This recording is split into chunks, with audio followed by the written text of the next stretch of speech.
Okay, everybody, it's Michael E. Cullen II. And I'm Sesame and Carta from the All Too Real 2 podcast. We're passionate about movies, TV, and pretty much all things pop culture. Dive into the chaos of failed sitcoms, direct-to-video sequels, and the quirky realms of cinema and TV. Join us every Thursday for your dose of All Too Real 2 entertainment. We'll guide you through debates like whether Howard the Duck qualifies as a superhero. Ponder if Larry the Cable Guy could be the new Rock or Schwarzenegger. Discover if some shows and movies should have stayed in the cutting room. Ever heard of a sitcom featuring that dictator with the funny mustache? Well, we watched it. We're dedicated to unraveling the peculiarities of pop culture, sometimes with awesome guests. So, if you're into the eccentric world of pop culture, listen and subscribe to All Too Real 2. Available wherever you find podcasts and on Age of Radio.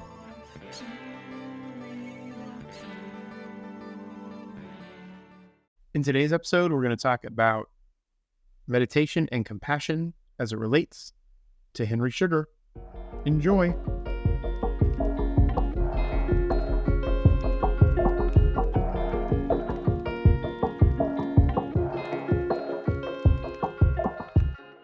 Welcome to the Age of Jeremy. My name is Jeremy Quintanilla.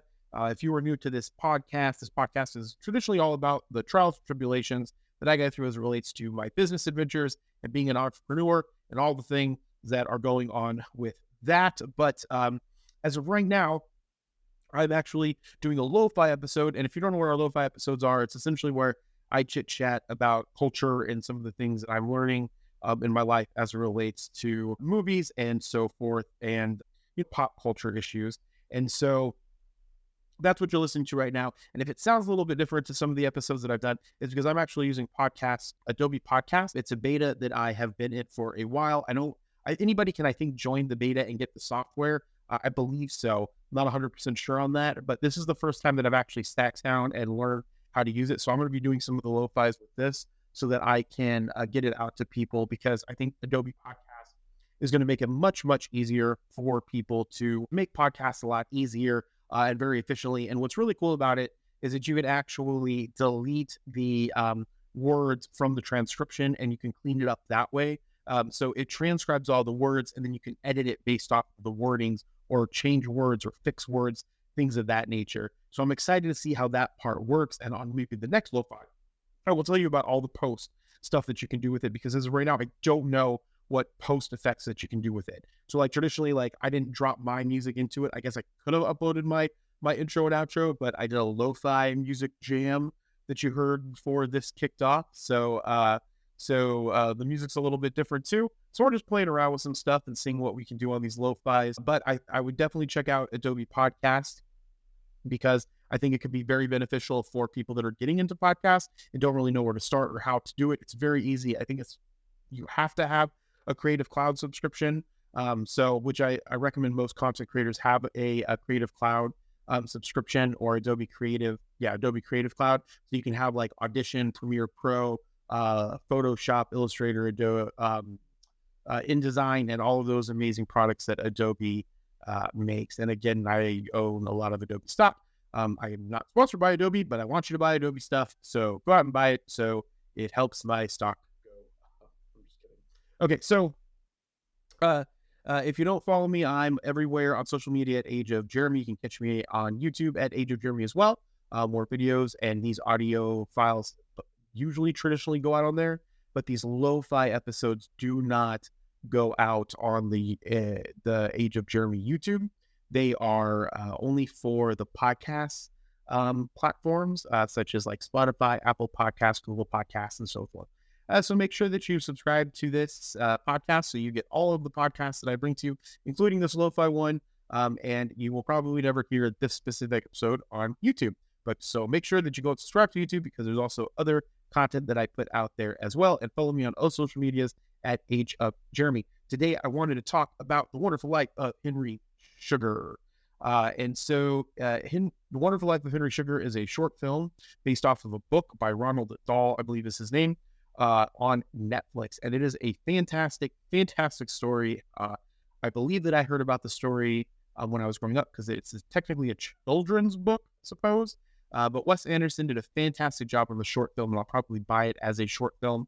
I'm not sure if you can buy Netflix movies out. I'm sure you can somewhere. I will look into that later. But if you don't know who Wes Anderson is, he made movies like The Royal Tenenbaums, The Life Aquatics of what was his name? Life Aquatics of Steve Zissou, I think is how it's pronounced. He's more notably known for Moonrise Kingdom and the Grand Budapest Hotel. He also made The Isle of Dogs, The French Dispatch, which I heard was a really good movie, which I have not seen, and then the movie Asteroid City, which he made in 2023 that recently came out, and I think that has Tom Hanks in it. And so he's traditionally known for a specific style of movie making. For lack of a better word, I think more animated, not animated like drawing them, but like the way that it's like paper scenery. I don't know. You'll have to go watch one of his more recent films, like Asteroid City or The French Dispatch.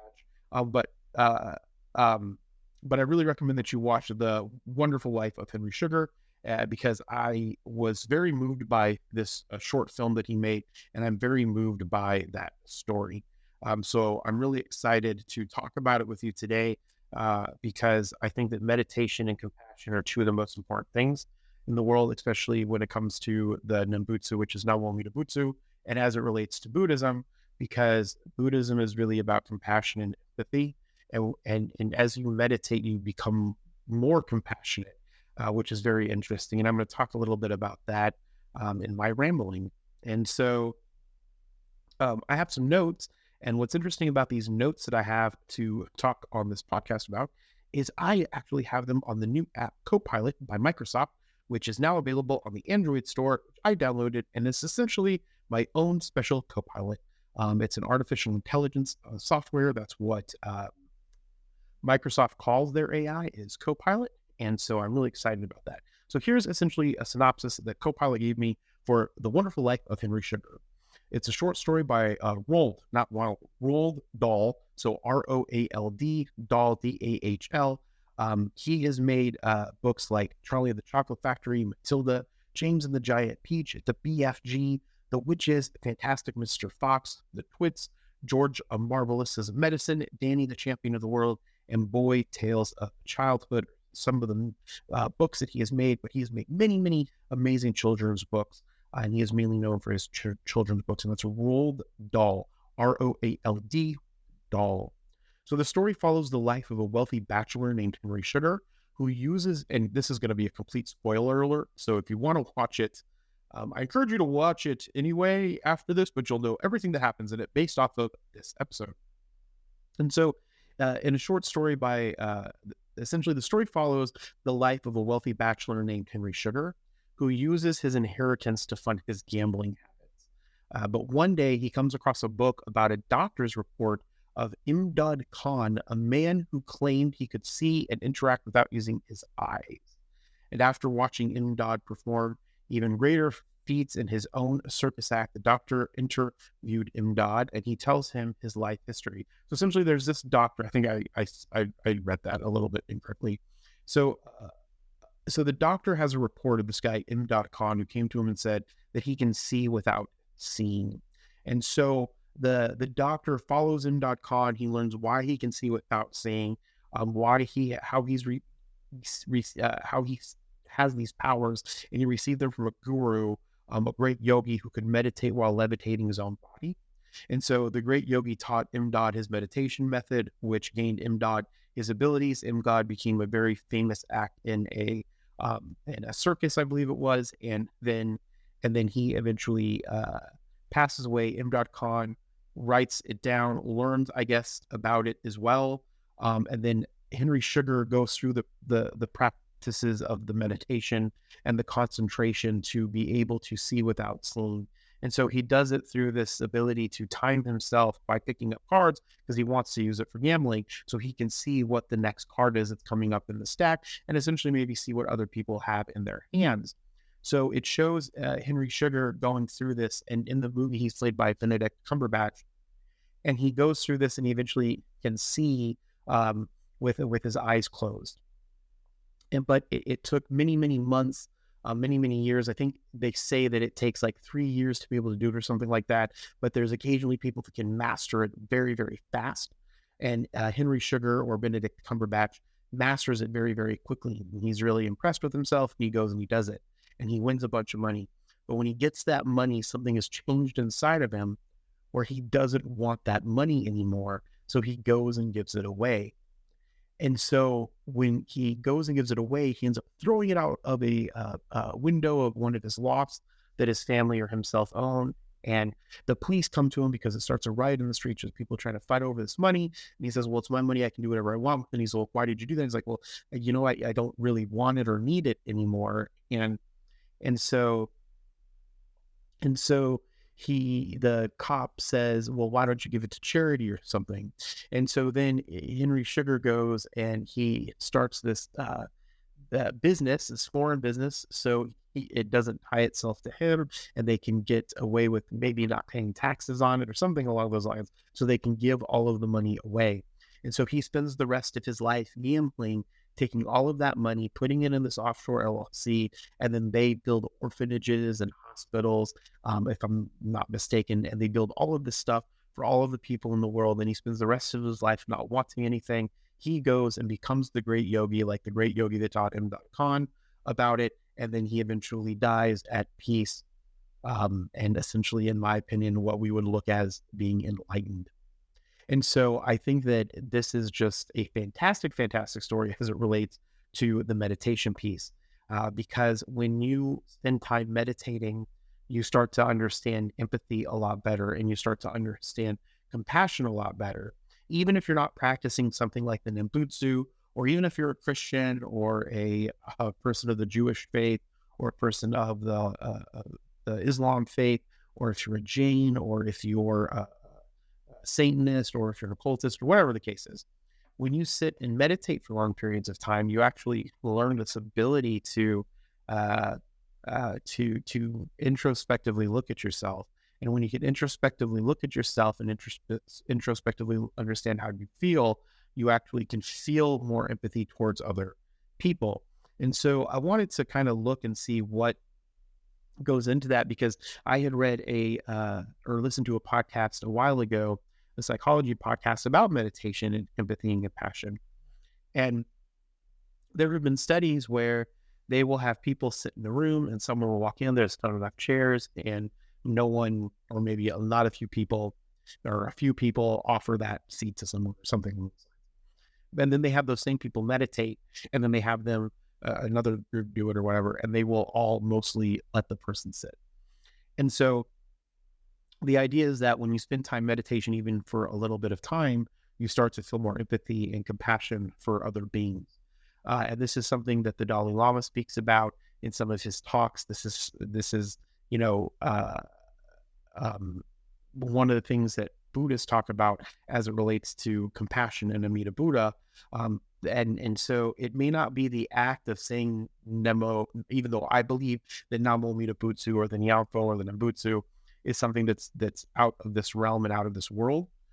Just in my heart, just what I have seen that it can do, and how it can replace certain words that you would normally use when you're frustrated. You would say Namo Amida Butsu to that extent, but it could be from a scientific standpoint that when you're sitting there saying Namo Amida Butsu, Namo Amida Butsu, Namo Amida Butsu, Namo Amida Butsu, Namanda, Namanda, Namanda, and you're meditating upon those things, it is possible that because you are meditating, that's what's rewiring your system and you being more compassionate, and it may not have anything to do with the words whatsoever. I'm not so naive to not think that that could be a possibility, right?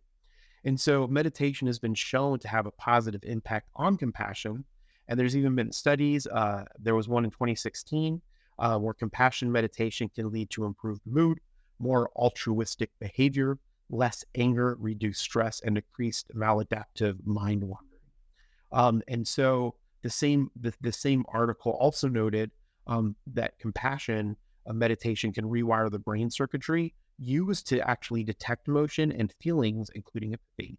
So what that means is that as the more that you meditate, the more empathic you can get towards understanding and seeing or feeling maybe how other individuals are feeling or how they're reacting in a situation, and you can have more empathy for those people as well. There was a 2013 study at the VA Puget Sound healthcare system in Seattle found that practicing loving kindness meditation, a form of compassion meditation, for 12 weeks reduced symptoms of post-traumatic stress disorder or PTSD, as well as anger and depression among veterans with PTSD. Another study from Duke University Medical Center found that practicing loving kindness meditation for 8 weeks reduced pain and psychological distress among patients with chronic low back pain. Compassion meditation is a less well-known but increasingly popular contemplative practice that aims to strengthen feelings of compassion and empathy towards different people, both those you care about and those who are difficult. It's deeply rooted in Buddhist philosophy, which has taught us a lot about how people are connected and what is the purpose of our existence. And so when we think of what they're talking about here as compassion meditation,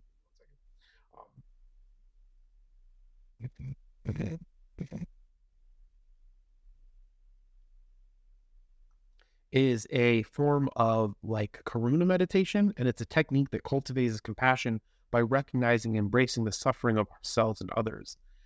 It is based on Buddhist philosophy, involves repeated inner intention, visualization, and the evocation of the feeling of compassion. So while I believe that, and there's a book on this that I've been needing to get, but while I believe that just sitting and meditating and doing Zen meditation can allow you to look introspectively, you start to do some of those things anyways. But if you're actively doing like a compassion meditation, you would intently visualize and invoke the feeling of compassion.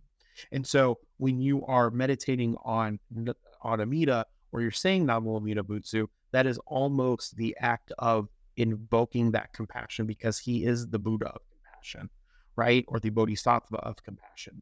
And so when we're doing that, we are invoking that compassion into our lives. But more importantly, when we have that repeated inner attention on ourselves, how we feel, and we're looking at how we're dealing with situations and handling those situations, we are able to understand emotions better for ourselves.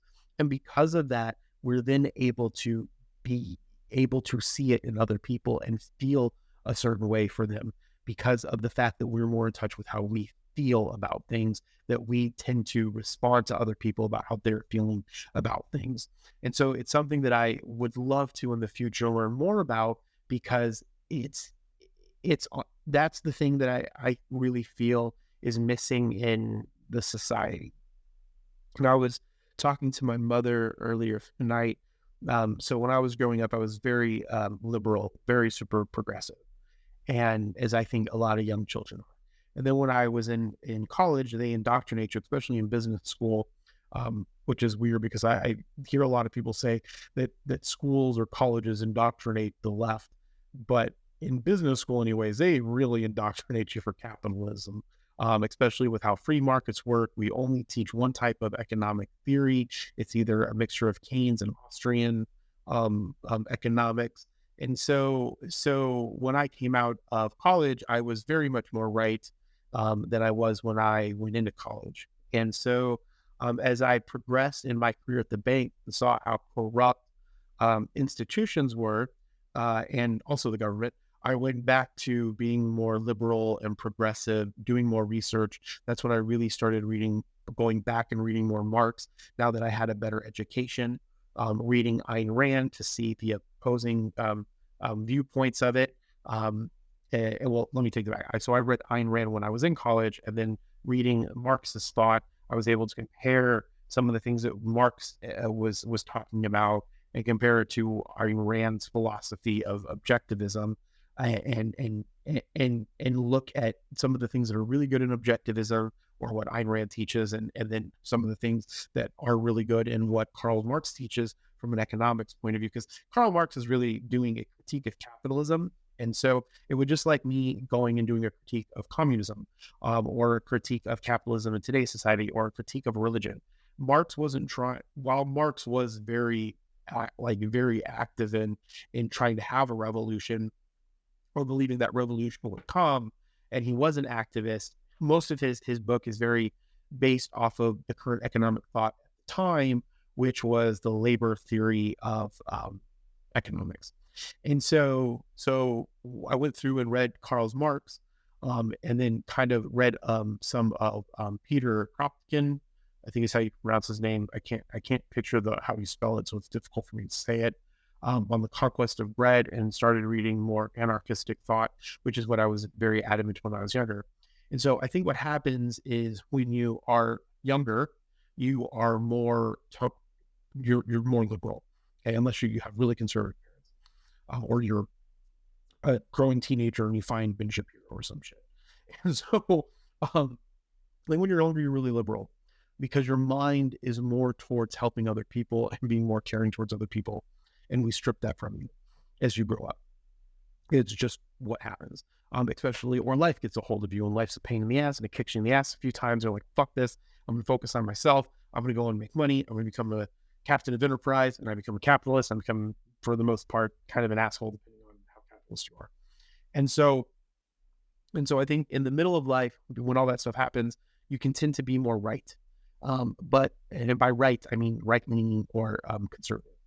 And so what would be beneficial though, is if everybody goes back and reads the opposing viewpoints of everything that they have, especially as you get older. Hopefully your reading ability improved, your critical thinking skills improved on being able to read that, take that information, think about it, create your own opinion about it.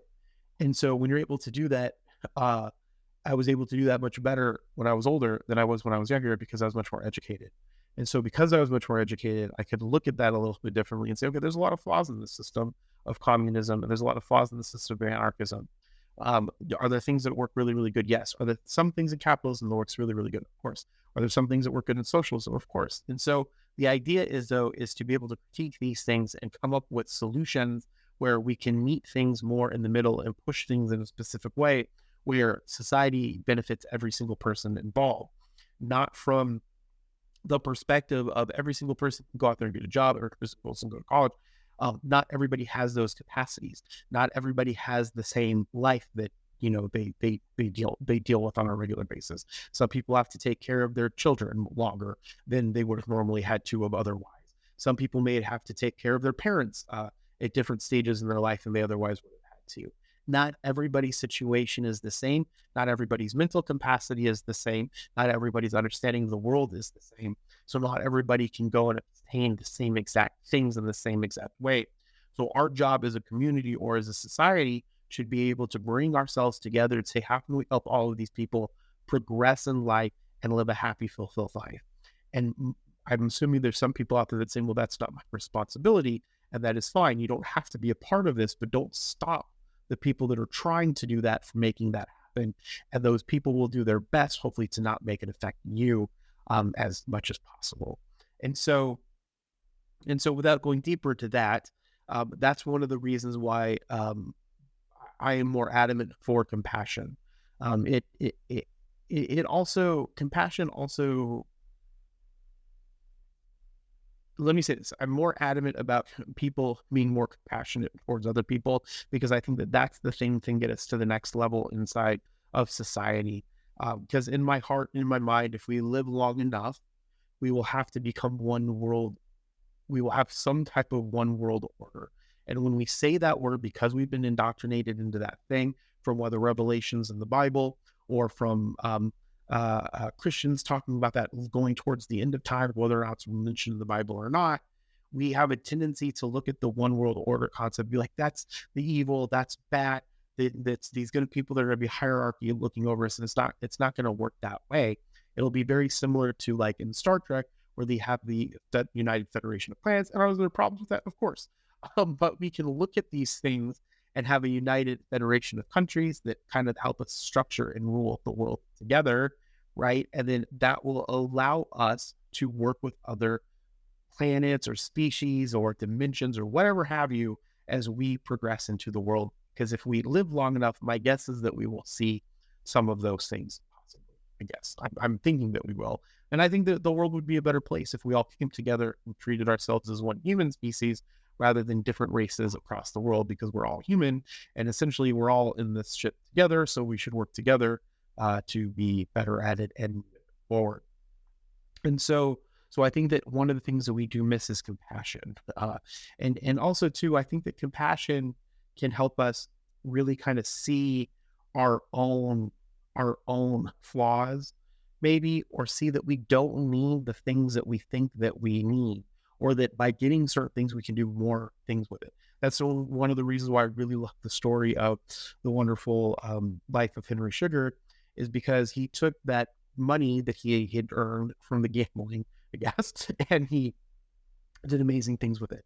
And so when I think about having more money, it has nothing to do with me having more and more stuff. I mean, for the most part, all the stuff that I want, I can buy. I do. There's a Bosendorfer piano that I would like. I would like to somehow figure out how to get a PhD in something related to music or in anthropology or something in the thought field where I can write and study stuff in the latter part of my life.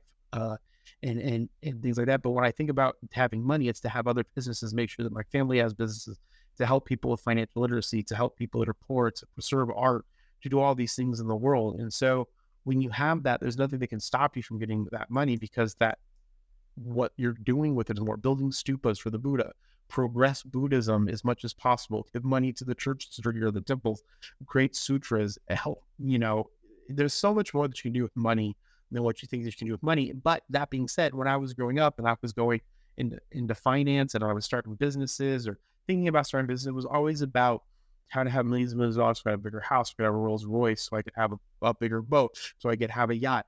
But when you start to introspectively look at yourself and practice, more spiritual techniques, I feel that a lot of those things go away. And I think that a perfect example of that is in this book of The Wonderful World of Henry Sugar.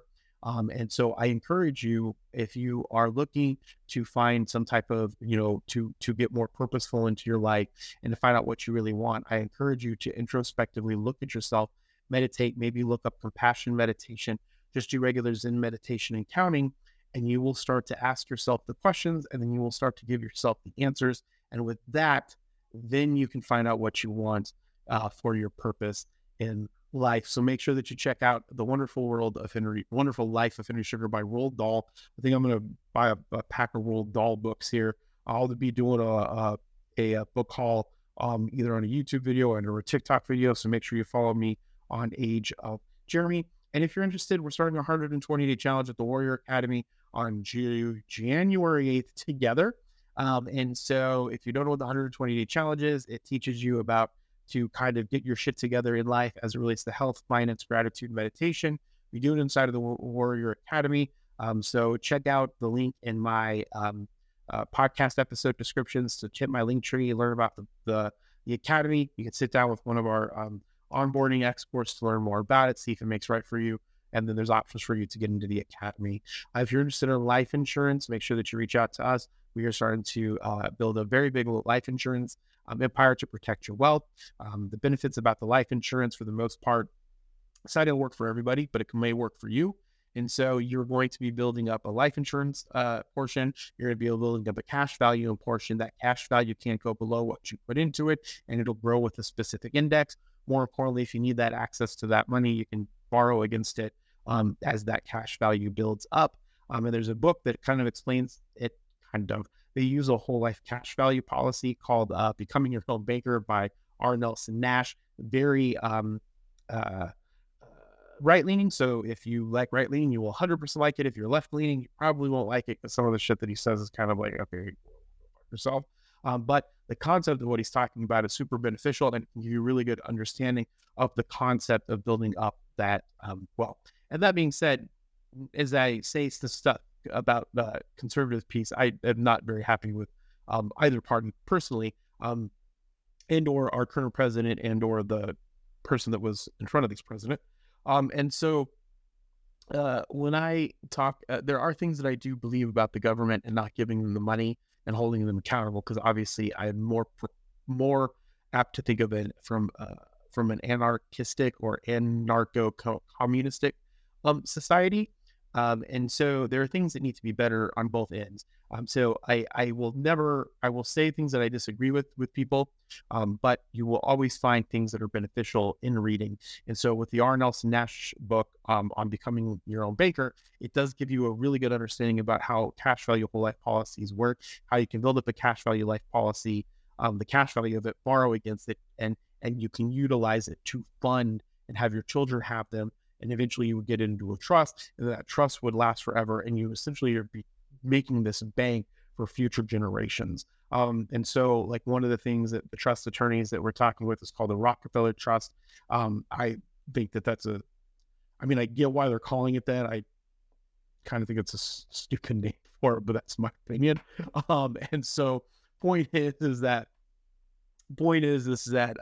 the idea behind the trust is you have life insurance on your kids that all goes into the trust. And so as people live and die, the trust kind of gets fed, and then you can borrow against that trust, the money in that trust. Yet life insurance policies have to cover the money that's been borrowed in that trust, so it gets paid back when those people die. The trust goes on forever, which is a great idea, and you can feed future generations. There's a great proverb in the Bible that says a wise man creates wealth for his children's children's children, or something along those lines.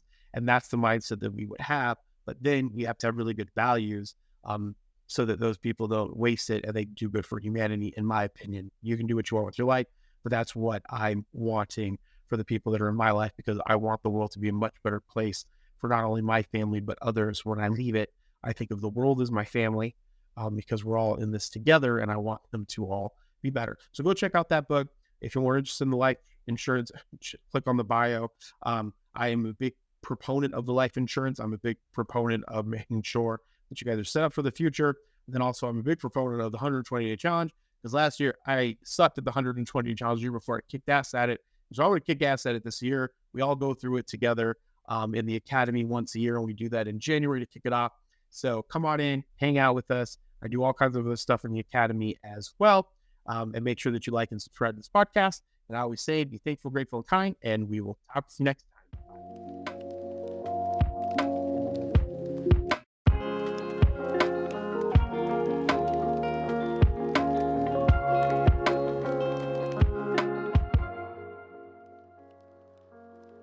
All right. Thank you so much for listening to the podcast. If you enjoy this podcast, make sure that you like and subscribe to it. Make sure that you share with as many people as possible. Make sure that you give me some reviews if your podcatcher allows you to. And again, today I am recording using Adobe Podcast. I am recording through my Neumann microphone, and I'm running it through my L8. But this web software so far is really cool. I think that you should check it out. Join the beta, especially if you have Creative Cloud. I'll talk more about it later. I'll probably do a video on it here soon, because I want to make sure that there's so many opportunities for people to have their voice. So make sure that you're sharing your voice, because you can get it in front of millions, hundreds, tens of thousands of people, or 5 people, depending on what you're trying to accomplish and how much you're going at it. Make sure that you check out Adobe Podcast. And as I always say, remember, be thankful, grateful, and kind, and we'll talk to you next time. Bye.